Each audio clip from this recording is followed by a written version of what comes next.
संविधानाला कारणीभूत आहे त्याला तुम्ही संपवायला निघाले.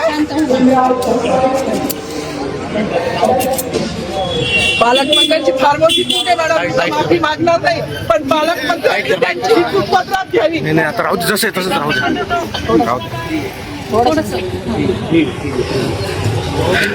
मला मीडियाशी घेणं नाही मॅडम, मला सस्पेंड केलं, मी मारूचे गाड्या उपसील, मी माती काम करीन पण बाबासाहेबांची ओळख पुसून येणार नाही. मला सस्पेंड करायचं करू शकता मॅडम, बाबासाहेबाला संपवायचं काम करायचं नाही.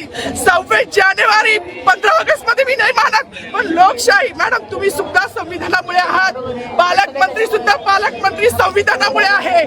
कोणताही जातीभेद नाही, सगळी समानता त्यांनी दिली आहे. आमच्या कानातुरात होते बाबासाहेबांचं नाव आता तरी भाषणात येईल, मग तरी भाषणात येईल. ज्या लोक संविधानाला लोकशाहीला कारणीभूत आहे त्यांची नावं वारंवार घेतली गेली, मग जो संविधानाला कारणीभूत आहे तो प्रजासत्ताक दिनाचा जो मानकरी आहे त्याचं नाव भाषणात का नाही. कोणाची गाडी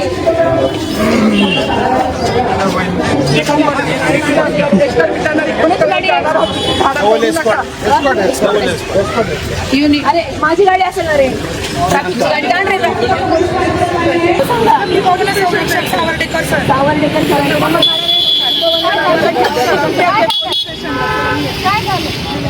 गाडी गेला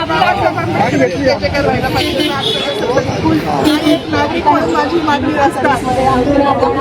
सांगितलं पाहिजे ना, सांगायला पाहिजे. माईक मागत होते, ऐका ना, ते माईक मागत होते पण त्यांना दिलं. आज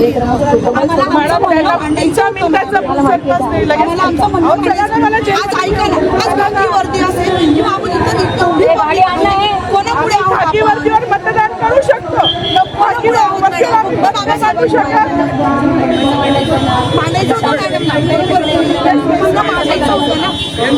माईक दिला नाही गेला ना त्यांना.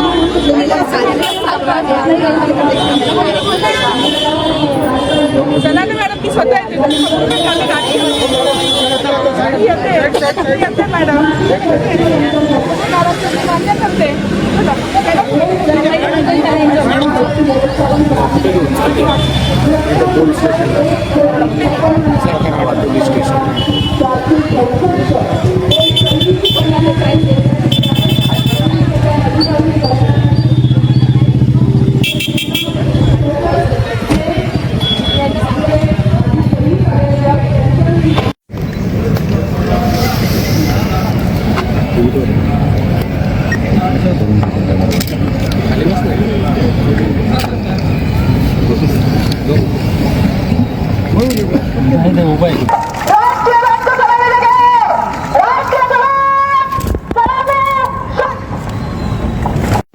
तर त्या ठिकाणी गोंधळ घातला होता.